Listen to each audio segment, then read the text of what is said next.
नमस्कार आप सभी को। आज हम डिस्कस करने वाले हैं कक्षा 12वीं के इतिहास का 11th चैप्टर जो कि है विद्रोही और राज। इसके हम इंपॉर्टेंट क्वेश्चंस करने वाले हैं और याद रखिएगा कि भाई हम वो वाले प्रश्न डिस्कस करने वाले हैं जो कि कई बार पिछले कुछ सालों में पूछे जा रहे हैं। याद रखिएगा बहुत ही ज़्यादा इंपॉर्टेंट ये वीडियो होने वाली है और एंड तक जरूर देखिएगा। तो हमारा जो पहला प्रश्न है वो ये है, परीक्षण करें कि कैसे लॉर्ड डलहौजी की विलय नीति ने अवध के लोगों में असंतोष पैदा किया। ये दिल्ली 2016 में पूछा गया था सीबीएसई बोर्ड में। या फिर दूसरा प्रश्न ये भी हो सकता है, लॉर्ड डलहौजी की अवध में विलय की नीति का समालोचनात्मक परीक्षण कीजिए। ये भी हो सकता है, ये पूरे भारत में पूछा गया था, याद रखिएगा। कब पूछा गया था? 2015 में। या फिर दूसरे में पूछा जा सकता है, 1857 के दौरान अंग्रेजों ने अवध के तालुकदारों को किस प्रकार बेदखल कर दिया, उदाहरण के साथ इसकी व्याख्या करनी है। सीबीएसई बोर्ड 2014 में पूछा गया था। या फिर अगला प्रश्न हो सकता है, अवध के अधिग्रहण ने न केवल नवाब को विस्थापित किया बल्कि क्षेत्र के तालुकदारों को भी बेदखल कर दिया, जिससे पूरी सामाजिक व्यवस्था टूट गई। कथन का समालोचनात्मक परीक्षण कीजिए। तो आप बोल सकते हो कि अलग अलग वे में आपसे प्रश्न पूछा जा सकता है और इसका एक ही आंसर होगा जो हम यहाँ पे डिस्कस करने वाले हैं। तो अवध के नवाब शुरू से ही ब्रिटिश ईस्ट इंडिया कंपनी के प्रति वफादार थे। मतलब आप बोल सकते हो ना विलय की नीति, या फिर आप बोल सकते हो सहायक संधि, जो कि इन्होंने हर राजा के ऊपर थोप रखी थी। सहायक संधि के अंतर्गत क्या था कि भाई कोई भी राजा जो है वो अपनी मनमानी के हिसाब से नहीं करेगा, मतलब किसी के साथ युद्ध नहीं कर सकता है। उसकी खुद की सेना नहीं होगी, सेना जो होगी अंग्रेजों की होगी। ये सहायक संधि के नाम से थोप दी गई थी। तो अवध के नवाब के ऊपर भी ये संधि थोपी गई थी। ये उस संधि की आप बोल सकते हो अंग्रेजों के खिलाफ नहीं थे, उनके प्रति बहुत ज्यादा वफादार थे। परंतु लॉर्ड डलहौजी की शाही महत्वाकांक्षाओं के लिए अवध की वफादारी का कोई भी महत्व नहीं था। मतलब अगर यहाँ पे अवध जो है अंग्रेजों के लिए वफादारी दिखाते भी हैं, लेकिन उसका कोई मतलब नहीं था अंग्रेजों के लिए। अवध के सिद्धांत के आधार पर अवध को वाजिद अली शाह के रूप में शामिल नहीं किया जा सकता था। मतलब अवध में जो राजा थे वो नवाब वाजिद अली शाह थे, और नवाब वाजिद अली शाह अगर कितने भी वफादार क्यों ही ना हो, वो अंग्रेजों के लिए खासा अच्छे नहीं थे। तो क्योंकि अवध के कई सारे नवाब बोल सकते हो उत्तराधिकारी के थे।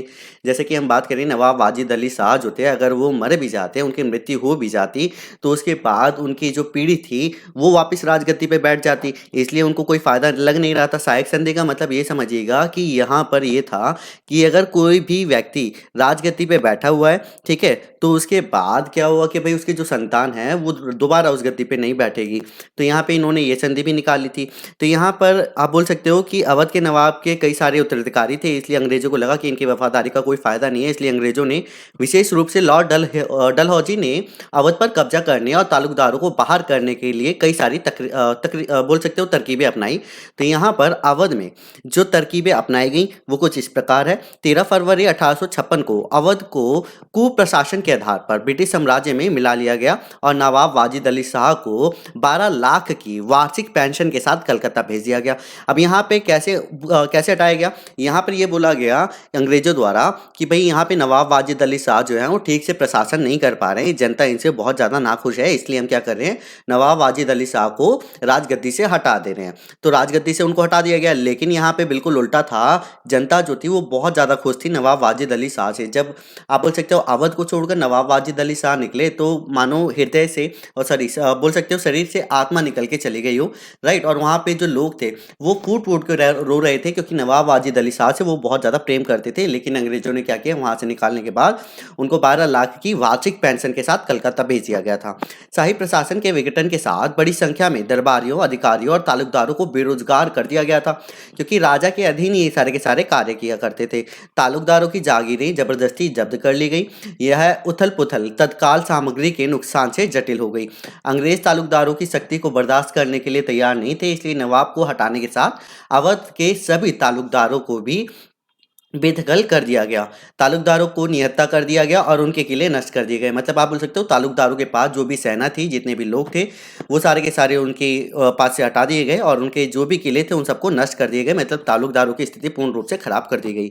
एक नई राजस्व प्रणाली के साथ तालुकदारों ने अपनी अधिकांश राजस्व भूमि खो दी। जहां भी संभव हुआ तालुकदारों को हटा दिया गया और किसानों के साथ सीधे समझौते किए गए, क्योंकि किसानों के साथ जो समझौते हुआ करते थे वो तालुकदारों के साथ हुआ करते थे, ना कि डायरेक्ट राजा के साथ। तालुकदार जो थे वो सीधा संबंध रखते थे किसानों से, राइट। और उसके बाद जो भी कर इकट्ठा होता था वो किसके पास जाता था, राजा के पास जाता था। अंग्रेजों का मानना था कि इससे कंपनी का राजस्व के प्रवाह में बहुत ज़्यादा वृद्धि होगी और किसानों को तालुकदारों के उत्पीड़न से भी बहुत ज़्यादा मुक्ति मिल जाएगी। मतलब तालुकदार जो किसानों मतलब तालुकदार और किसानों के बीच में जो रिलेशन थे वो पूर्ण रूप से टूट गए। अब सीधा क्या था कि अंग्रेज और दूसरी तरफ जो थे हमारे किसान, इन दोनों के बीच में सीधा संबंध हो जाएगा। तो इसमें बीच में पैसे खाने वाली कोई बोल सकते हो कि सोर्स ही नहीं बचेगा। तो इसलिए आप बोल सकते हो अंग्रेजों ने ये डायरेक्टली आप बोल सकते हो कि ये संधि अपना ली। आगे हम यहाँ पे डिस्कस करेंगे। अगला हमारा प्रश्न है, विशिष्ट उदाहरणों की सहायता से 1857 के विद्रोह में अंग्रेजों के खिलाफ उभरे भारतीय नेतृत्व की प्रकृति का परीक्षण कीजिए। ये भी 2016 में पूरे भारत में पूछा गया था। ये प्रश्न पूरे 2016 में पूरे भारत में पूछा गया था, तो इसलिए याद रखिएगा, बहुत ज़्यादा इंपॉर्टेंट है। तो यहाँ पे विद्रोह के दौरान कुछ नेताओं और राजाओं ने बहुत उत्साह के साथ भाग लिया था। अगर हम बात करें कि 1857 की जो क्रांति हुई थी वो बहुत ज़्यादा फैली थी, अंग्रेजों को पूर्ण रूप से डरा के रख दिया था। आप बोल सकते हो कि ऐसी क्रांति थी जहाँ पे अंग्रेजी सत्ता पहली बार लड़खड़ा गई थी। इसके अंतर्गत कई सारे राजा, कई सारे नेता, सारे के सारे लोग शामिल हुए थे और अन्य लोग भी इसमें शामिल हुए थे, क्योंकि उनके अंदर बहुत ज़्यादा उत्साह था, क्योंकि उनके पास और कोई विकल्प ही नहीं था। या तो वो अंग्रेजों के खिलाफ खड़े हों या फिर वो अंग्रेजों को सहते रहें। उन्हें अपनी प्रतिष्ठा की खातिर विद्रोह में भाग लेना ही पड़ा। उदाहरण के लिए अगर हम बात करें बहादुर शाह जफर के बारे में, विद्रोह में शामिल होने के लिए बिल्कुल भी इच्छुक नहीं थे। वो नहीं चाहते थे कि विद्रोह में शामिल हो। लेकिन आप बोल सकते हो जब विद्रोहियों का जत्था पहुंचा लाल किले के गेट पर, मतलब लाल किले के बिल्कुल सामने पहुंचा, तो उनसे जो बहादुर शाह जफर थे उनसे आग्रह करने लगे कि भाई बहादुर शाह जफर जी, आप हमारे साथ मिल जाओ और इस विद्रोह का नेतृत्व करो। वो उनके पास इसलिए पहुंचे क्योंकि विद्रोह के लिए एक ऐसे व्यक्ति की आवश्यकता थी जो कि क्या करे, विद्रोह का नेतृत्व करे और काफी ज्यादा शक्तिशाली हो। तो उस समय बहादुर शाह जफर जो थे वो शक्तिशाली थे। तो सिपाहियों की मांगों के कारण वह विद्रोह में शामिल हो गए और यह विद्रोह उनके नाम पर लड़ा गया। नाना साहब नेता के रूप में और वह विद्रोह में शामिल हो गए। झांसी की रानी लक्ष्मीबाई ने भी भाग लिया क्योंकि उनके राज्य को हड़प नीति पैतृक वारिस द्वारा साम्राज्य में मिला लिया गया था। मतलब अगर किसी भी राजा की कोई भी संपत्ति नहीं है, या अगर किसी भी राजा का कोई भी वारिस नहीं है, तो क्या करता है, अपनी सारी की सारी संपत्ति अंग्रेजों के हाथों में सौंप देता है। लेकिन यहाँ पर रानी लक्ष्मीबाई जो थी उनका दत्तक पुत्र था, मतलब बोल सकते हो अडॉप्टेड सन था। वहां पर उन्होंने, उनका वो खुद का बच्चा नहीं था और वो चाहती थी कि उस बच्चे को ही क्या मिले, सारा का सारा राजभार मिले। लेकिन अंग्रेज कह रहे थे कि भाई ऐसा कुछ भी नहीं होना चाहिए, अगर आपको कोई पुत्र नहीं है तो आपकी संपत्ति जो है हम ले लेंगे आपकी मृत्यु के बाद। तो रानी लक्ष्मीबाई ये बिल्कुल भी सहमत नहीं हुई इस बात से और उन्होंने भी इस विद्रोह में भाग ले लिया और उन पर नेतृत्व लेने का लोकप्रिय दबाव भी था। अवध में अंग्रेजों के विलय, नवाब की बेदखली और दमनकारी शासन के खिलाफ उनका गहरा आक्रोश था। अवध के लोगों ने बेदखल नवाब के युवा बेटे बिरजिस कद्र को अपना नेता घोषित कर दिया था, क्योंकि जैसे अभी हमने बात की थी कि अवध के जो राजा थे वो बिल्कुल भी खराब नहीं थे, बहुत अच्छे थे, लोग भी उनसे काफी ज्यादा खुश थे, राइट। और सबसे व्यापक रूप जो हमारे को देखने को मिलता है वो अवध में ही मिलता है। तो यहाँ पर आप बोल सकते हो कि उनके जो युवा पुत्र थे बिरजिस कद्र, राइट, तो लोगों ने क्या किया, अवध में उनको क्या किया, अपना नेता घोषित कर लिया। आगे शाही परिवार के अलावा स्थानीय नेता भी विद्रोह के दौरान उभरे, जैसे आरा में कुंवर सिंह, लखनऊ में फकीर, बड़ौत में सामाई और सिंहभूम में आदिवासी किसान गोनू। यद्यपि 1857 के विद्रोह के नेताओं ने इस युद्ध में भाग तो लिया, लेकिन उनके अलग अलग लक्ष्य थे जिसने अंग्रेज के खिलाफ विद्रोह को असफल बना दिया। अगर सबके एक ही लक्ष्य होते, जैसे अवध का अलग लक्ष्य था, रानी लक्ष्मीबाई जो थी उनका अलग लक्ष्य था और साथ ही साथ बहादुर शाह जफर जो थे उनका अलग लक्ष्य था, तो अगर एक ही लक्ष्य होता तो डेफिनेटली आप बोल सकते हो अंग्रेज हमारे देश से 1857 में ही चले जाते। अगला हमारा प्रश्न है, 1857 के विद्रोहियों को वश में करने के लिए अंग्रेजों द्वारा अपनाई गई दमनकारी उपायों की जांच करें, जो कि पूर्ण भारत में 2015 में पूछा गया था। तो अंग्रेजों के लिए विद्रोह को कुचलना आसान नहीं था, फिर भी उन्होंने विद्रोहियों को कुचलने के लिए अलग अलग कदम उठाए। जैसे पहला अगर हम बात करें, सैनिकों की मदद के लिए कानून पारित किया, कूटनीति का सहारा लिया, सैन्य शक्ति का विशाल पैमाने पर उपयोग किया और संचार व्यवस्था। ये सारे हम एक एक करके डिस्कस करेंगे। तो सबसे पहले हम यहाँ पे डिस्कस करेंगे सैनिक की मदद के लिए कानून पारित किया गया। उत्तर भारत पर फिर से कब्जा करने के लिए भेजने से पहले, मतलब आप बोल सकते हो कि सेना भेजने से पहले अंग्रेजों ने सैनिक की मदद के लिए कई कानून पारित किए। सैन्य अधिकारियों को भी विद्रोह भारतीयों की कोशिश करने और उन्हें दंडित करने का अधिकार दे दिया गया। कानून और मुकदमे की सामान्य प्रक्रिया की उनके द्वारा अनदेखी की गई। अब मतलब आप ये समझ सकते हो कि सैनिकों की मदद के लिए कानून पारित किए गए कि जितने भी सैनिक थे उनको ये बोल सकते हो कि रूल दे दिया गया, या फिर आप बोल सकते हो कि ये अनुमति दे दी गई कि जितने भी विद्रोह करते हैं आप उन पर दमनकारी नीति अपना सकते हो, या फिर फिर आप बोल सकते हो कि उनको मार सकते हो, मतलब उनको दंडित कर सकते हो जैसे ही आप चाहो, मतलब जैसे उनकी मर्जी हो। ब्रिटेन से आने वाले नए कानून और नए सुदृढ़ीकरण की मदद से अंग्रेजों ने विद्रोह को दबाने की प्रक्रिया शुरू कर दी। जैसे ही आप बोल सकते हो इंग्लैंड से बोल सकते हो कि जैसे ही आवाज़ आई, या फिर बोल सकते हो कि जैसे ही कानून पारित हुआ, वैसे ही यहाँ पर विद्रोह को दबाने की प्रक्रिया शुरू हो गई। अंग्रेजों का मत था कि दिल्ली पर फिर से विजय प्राप्त करना विद्रोह को दबाने का सबसे महत्वपूर्ण कारक है। कि सबसे पहले जो विद्रोह शुरू हुआ था वो दिल्ली में ही हुआ था। बहादुर शाह जफर उस विद्रोह का नेतृत्व कर रहे थे। अगर बहादुर शाह जफर को दबा दिया गया तो उसके बाद विद्रोह जो है वो काफ़ी हद तक हमारे कब्जे में भी आ जाएगा। तो यहाँ पर उन्होंने सबसे महत्वपूर्ण कारक समझा दिल्ली को। आते हैं जून 1857 में अंग्रेजों ने दिल्ली पर 2 दिशाओं से आक्रमण किया, जिसमें से पहले थे कैप्टन हडसन ने 21 सितंबर 1857 को हुमायूं के मकबरे से मुगल सम्राट बहादुर शाह द्वितीय और बेगम जीनत महल को गिरफ्तार कर लिया। आगे हम बात करें दूसरी कूटनीति का जो सहारा लिया था। कूटनीति का सहारा लेकर अंग्रेजों ने पढ़े लिखे भारतीयों और जमींदारों को विद्रोहियों से दूर रखा, ताकि अगर यहाँ पे जितने भी पढ़े लिखे हैं और जितने भी अमीर लोग हैं, अगर ये सारे मिलेंगे तो उनको पता चल जाएगा कि उनके साथ क्या गलत हो रहा है क्या नहीं हो रहा है। तो इसलिए उन्होंने क्या किया, पढ़े लिखे और जमींदारों को उन्होंने अलग कर दिया। अंग्रेजों ने विद्रोहियों और जमींदारों को उनकी जागीरें वापस करने का वादा किया, और उसके बाद आप बोल सकते हो सामान्य लोग और पढ़े लिखे लोगों के बीच में एक दरार पैदा हो गई कि यहाँ पर ये लोग तो पीछे हट गए और जो बाकी बचे लोग थे अब वही विद्रोह में खड़े हुए थे। आगे सैन्य शक्ति का विशाल पैमाने पर उपयोग किया गया। अंग्रेजों ने विशाल पैमाने पर सैन्य शक्ति का प्रयोग किया, लेकिन इसने संचार के साधनों पर उनका पूर्ण नियंत्रण कर लिया। मतलब आप बोल सकते हो कि जैसे विद्रोह जो चल रहा था उसमें संचार का माध्यम जो था वो बिगुल बजाकर, या फिर आप बोल सकते हो घुड़सवार जाके दूसरी जगह न्यूज़ वगैरह दिया करता था। अब यहाँ पे सैन्य शक्ति ने विशाल पैमाने पर उपयोग करने लगा। अब ये क्या किया इन्होंने कि इन्होंने जितने भी संचार साधन थे उन पर अपना पूर्ण नियंत्रण कर लिया। रेलवे उनके नियंत्रण में ही थे, इसलिए उन्होंने क्या किया, अपनी सैनिक जो थी, सैनिक सहायता जो भेजना चाहते थे एक जगह से दूसरी जगह, वो आसानी से आप बोल सकते हो रेल के माध्यम से एक जगह से दूसरी जगह भेज सकते थे, राइट। अगला है संचार व्यवस्था। टेलीग्राम सिस्टम ने अंग्रेजों को देश के अलग अलग हिस्सों में होने वाली घटनाओं के बारे में समय समय पर जानकारी प्राप्त करने में मदद की। इसका नतीजा ये हुआ कि वह उनके खिलाफ तत्काल कार्रवाई करके विद्रोहियों की योजनाओं को विफल करने में सफल रहे। इस प्रकार अंग्रेजों ने विद्रोह को दबाने के लिए संचार के साधनों पर अपना पूर्ण नियंत्रण बनाए रखने का पूरा प्रयत्न किया, जिसके वजह से 1857 का विद्रोह पूर्ण रूप से सफल नहीं हो पाया। अगला है हमारा भारत के लिए 1798 में लॉर्ड वेलेस्ली है यहाँ पर, ठीक है, थोड़ा सा मिस टाइप है। लॉर्ड वेलेस्ली द्वारा तैयार सहायक गठबंधन या फिर सहायक संधि के रूप से आप बोल सकते हो, सहायक संधि के प्रावधानों की जांच करें, या फिर दूसरे में ऐसे पूछा जा सकता है जो कि दिल्ली 2022 में पूछा गया था। अंग्रेजों द्वारा 1801 में अवध पर लगाए गए सहायक संधि के प्रावधानों की व्याख्या कीजिए। तो इसका आंसर यह है भाई 1798 में लॉर्ड वेलेस्ली द्वारा सहायक संधि की शुरुआत की गई। अंग्रेजों के साथ इस तरह के गठबंधन में प्रवेश करने वाले सभी लोगों को कुछ नियम और शर्तें स्वीकार करनी पड़ती थी। यहाँ पर क्या शर्तें और बोल सकते हो नियम थे वो हम यहाँ पे डिस्कस करते हैं। अपनी सत्ता के लिए बाहरी और आंतरिक खतरों से अपने सहयोगी की रक्षा करने के लिए ब्रिटिश जिम्मेदार होगा।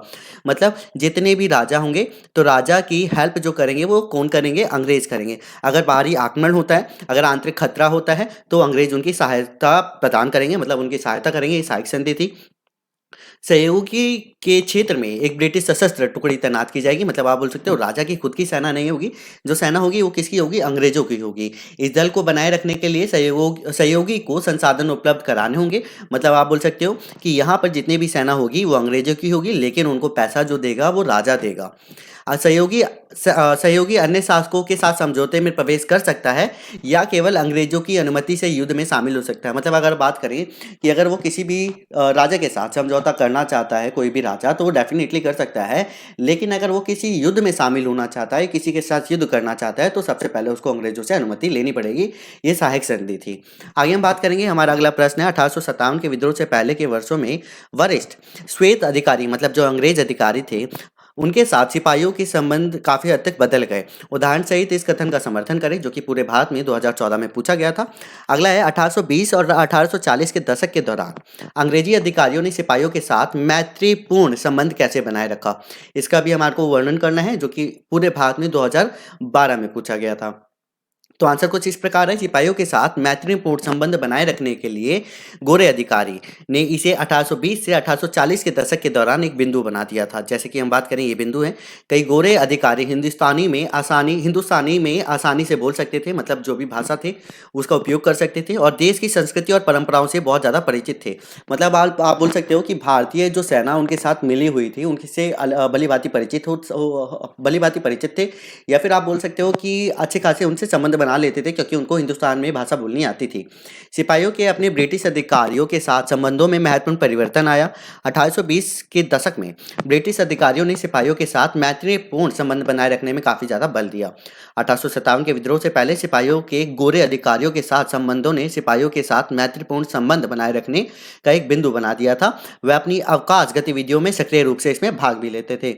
इसके बावजूद 1840 के दशक में आपसी संबंधों के संतुलन में काफ़ी बदलाव आया। श्वेत अधिकारियों ने श्रेष्ठता की भावना पैदा की और सिपाहियों को अपने नस्लीय हीनों के रूप में रखना शुरू कर दिया। मतलब आप बोल सकते हो कि अगर आपको आपने चैप्टर अच्छे से पढ़ा है तो आपको ये भी पता होगा कि जब 1857 की क्रांति हुई थी, उससे पहले कुछ ये भी कारण थे कि जितने भी सेना में लोग भर्ती थे, जितने भी भारतीय लोग थे और जितने भी अंग्रेजी लोग थे, इनमें ये डिफ्रेंशिएट किया जाता था कि अंग्रेजी लोगों की सैलरी ज़्यादा थी इन कंपैरिजन टू भारतीय लोग। साथ ही साथ उनको खाने में कुछ और मिलता था और भारतीय लोगों को खाने में कुछ और मिलता था। पहले उन्होंने संबंध अच्छे बनाए, लेकिन आप बोल सकते हो नस्ल के आधार पर उन्होंने भेदभाव करना शुरू कर दिया था। अगला हमारा प्रश्न है, 1857 में विद्रोहियों ने अपनी एकता के सपने को साकार करने का प्रयास किस प्रकार किया? संक्षेप में बताएं। ये दिल्ली बोर्ड में 2010 में पूछा गया था। इस विद्रोह ने समाज के सभी वर्गों का समर्थन हासिल करने की कोशिश की, चाहे उनकी जाति या फिर पंथ कुछ भी हो। जब 1857 का विद्रोह हुआ था तो उसमें एक भी व्यक्ति ऐसा नहीं था जो कि हिंदू और मुस्लिम के भेदभाव किया जा रहा था। ऐसा कुछ भी नहीं था। यहाँ पर हिंदू, मुस्लिम, सिख, ईसाई, चाहे वो कोई सी भी जाति का हो, कोई सा भी धर्म का हो, वो सारे के सारे इस विद्रोह में शामिल हो चुके थे। वो चाहते थे कि अंग्रेजों से उनको पूर्ण रूप से आप बोल सकते हो आज़ादी मिल जाए। विद्रोह को एक ऐसे युद्ध के रूप में देखा गया जिसमें हिंदू और मुसलमान दोनों समुदाय समान रूप से मिले हुए थे, या फिर बोल सकते हो समर्थन कर रहे थे, एक दूसरे के साथ खड़े हुए थे। दोनों समुदाय के बीच मौजूद मैत्रीपूर्ण संबंधों पर ज़्यादा जोर दिया गया। इस त्योहारों ने पूर्व ब्रिटिश हिंदू मुस्लिम अतीत की यादों को सबसे आगे लाया और मुगल साम्राज्य के तहत अलग अलग समुदाय के सह अस्तित्व का गौरव बढ़ाया। इस प्रकार 1857 में दोनों समुदाय के बीच एक भेद पैदा करने के ब्रिटिश प्रयासों के बावजूद धार्मिक मतभेद नहीं दिखाई दे रहा था। इस तरह उन्होंने एकता के अपने सपने को साकार करने की पूर्ण रूप से कोशिश की थी, और हालांकि कई हद तक हिंदू और मुस्लिम दोनों एक साथ मिल भी गए थे, जिसकी वजह से 1857 का विद्रोह हमारे को व्यापक रूप में देखने को मिलता है। अगला हमारा प्रश्न है, अफवाहें 1857 में समझ में आने लगी थी जब 1820 के दशक के उत्तरार्ध से अंग्रेजी द्वारा अपनाई गई नीतियों के संदर्भ में देखा गया। अपने उत्तर का प्रमाण सहित समर्थन करें। मतलब सीबीएसई बोर्ड 2009 में पूछा गया था। तो लॉर्ड विलियम बैटिक के गवर्नर जनरलशिप के दौरान पश्चिमी शिक्षा की शुरुआत के द्वारा भारतीय समाज को सुधार करने के लिए कुछ विशेष नीतियां अपनाई गई, जैसे कि सती प्रथा को समाप्त करने जैसे सुधार किए गए। झांसी और सतारा अंग्रेजों के विलय ने गोद लेने को मान्यता देने से इनकार कर दिया कि भाई आप किसी भी दत्तक पुत्र को नहीं ले सकते हो, किसी भी बच्चे को अडॉप्ट नहीं कर सकते हो। विधवा पुनर्विवाह कानून जैसे सुधार किए गए। सामाजिक धार्मिक रीति रिवाजों जैसे भूमि, जोत, उत्तराधिकारी आदि में सुधार किया गया। किसके द्वारा किया गया? अंग्रेजों द्वारा किया गया। तो इस अनिश्चित समय में अफवाहों का लोगों के मन में बहुत ज़्यादा प्रभाव पड़ा। इन सभी कदमों को आम भारतीय आशंका और संदेह की रूप में देखने लग गए कि भाई यहाँ पर अगर अंग्रेज यहीं पे रहे तो ऐसा होगा एक दिन कि हमारी जो भी परंपरा है, हमारी जो भी संस्कृति है, वो पूर्ण रूप से खो जाएगी। तो भाई जैसे कि हम बात करें, सती प्रथा भारत में बहुत लोकप्रिय थी, बहुत आगे चलती भी थी, राइट। लोगों इसको फॉलो भी किया जाता था लोगों द्वारा। कोई भी विधवा पुनर्विवाह नहीं कर सकती थी, राइट। तो ये सारे कानून जो थे वो अंग्रेजों द्वारा वापस बदल दिए गए थे। और आप बोल सकते हो कुछ ये भी ऐसे कारण थे जिसकी वजह से 1857 का विद्रोह जो है वो व्यापक रूप में भी देखने को मिला। आगे हम यहाँ पे डिस्कस करेंगे।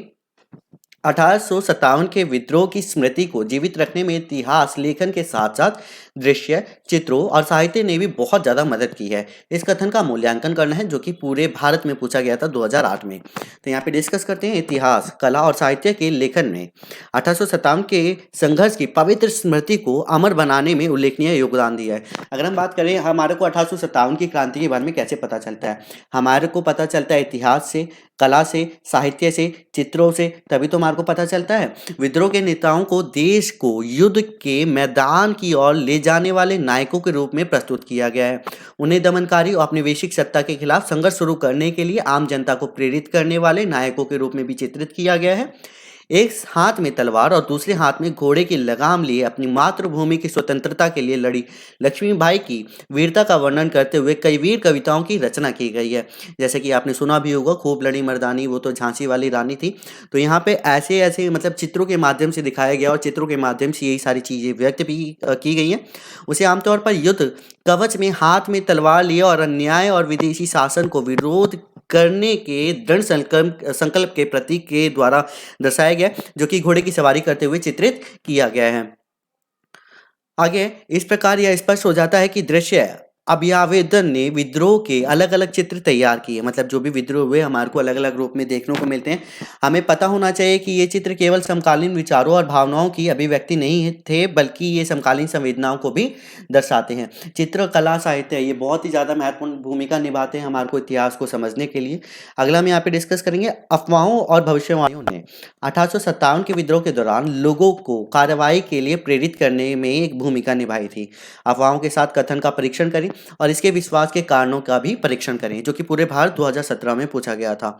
1857 के विद्रोह के दौरान एक स्पष्ट अफवाह थी कि भारतीय सैनिकों को जानबूझकर एनफील्ड राइफलें दी गई और उनकी इसकी गोलियों को गाय और सूअर की चर्बी से ढक दिया गया था और उन गोलियों को काटने से उनकी जाति और धर्म भ्रष्ट हो जाएगा, ये बात रखी गई थी। ऐसी अफवाह फैली थी। रिपोर्ट की सत्यता की पहचान नहीं की गई, लेकिन एक बार जब यह अफवाह शुरू हो गई तो ब्रिटिश अधिकारियों से कोई भी आश्वासन इसके प्रसार को रोक नहीं सका। ब्रिटिश अधिकारियों द्वारा ये बोला गया कि जो भी आप सोच रहे हो कि यहाँ पर एनफील्ड राइफलों की गोलियों में सूअर और गाय की चर्बी मिलाई गई है, ऐसा कुछ भी नहीं है। अफवाह जो थी वो बहुत तेजी से फैलने लग गई थी और सिपाहियों के बीच इसका डर भी बहुत ज़्यादा फैल गया था।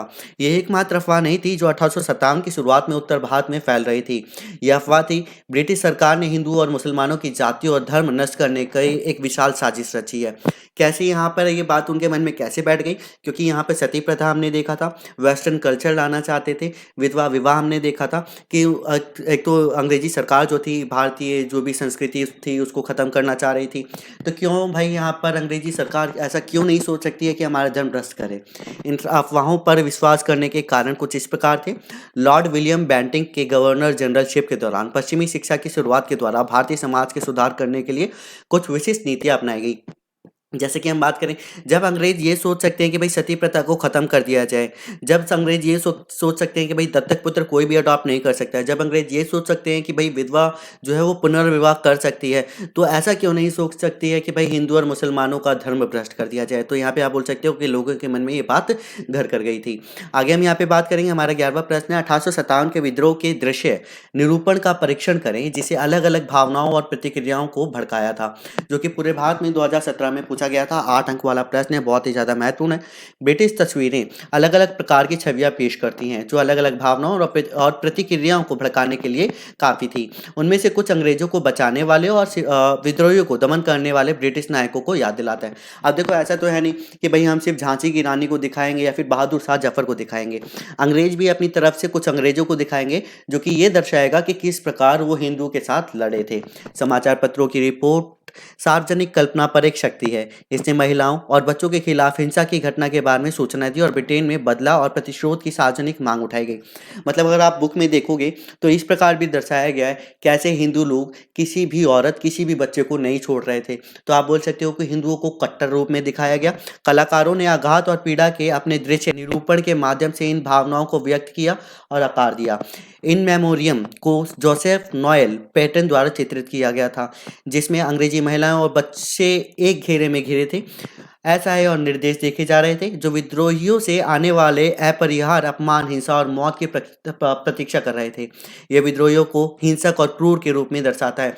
आपने अगर बुक में भी देखा होगा तो ऐसे ही आपको एक चित्र मिलेगा जहां पर हिंदू जो है एक औरत और बच्चों को मारने का प्रयत्न कर रहे हैं। जैसे जैसे ब्रिटेन में क्रोध और सदमा की लहरें फैल गईं, प्रतिशोध की मांग जोर जोर से बढ़ती हुई चली गई। विद्रोह भयभीत हो गया। अंग्रेजों ने महसूस किया कि उन्हें अपनी अजेयता का प्रदर्शन करना पड़ेगा। जब गवर्नर जनरल कैनिन ने यह घोषणा की कि यह उदारता का इशारा है और तो ब्रिटिश प्रेस में उनका मजाक उड़ाया गया। कॉमिक व्यंग के एक ब्रिटिश जनरल में कैनिंग को एक उभरते हुए पिता के रूप में दिखाया गया, एक सिपाही के सिर पर अपने सुरक्षात्मक हाथ के साथ जो अभी भी हाथों में तलवार और खंजर रखता है, दोनों खून से टपकते हैं। दूसरी ओर विद्रोह के नेता को देश को युद्ध की ओर ले जाने वाले वीर व्यक्तित्व के रूप में प्रस्तुत किया गया है, जो दमनकारी साम्राज्यवादी शासन के खिलाफ लोगों को धर्मी आक्रोश के लिए प्रेरित करता है। उदाहरण के लिए झांसी की रानी को लोकप्रिय प्रिंटों में एक मर्दाना आकृति के रूप में दर्शाया गया था, जो दुश्मन का पीछा करते हुए ब्रिटिश सैनिकों को मार रही थी और अपने आखिरी समय तक बहादुरी से लड़ रही थी। उसे आमतौर पर युद्ध कवच में चित्रित किया गया था, हाथ में तलवार और घोड़े की सवारी के साथ अन्याय और विदेशी शासन का विरोध करने में दृढ़ संकल्प का एक प्रतीक हमारे को नजर भी आता है। तो यहाँ पे हमारे सारे के सारे प्रश्न हमारे डिस्कस हो चुके हैं। ये वो वाले प्रश्न थे जो कि मोस्ट ऑफ ऑल पूछे जा सकते हैं, पिछले कुछ वर्षों में पूरे भारत में भी पूछे गए हैं और सीबीएसई बोर्ड में भी पूछे गए हैं। होप कि आपको वीडियो अच्छी लगी होगी। वीडियो अच्छी लगी है तो वीडियो को लाइक करना, चैनल को सब्सक्राइब करना और दोस्तों के साथ जरूर शेयर करना। ऐसी वीडियो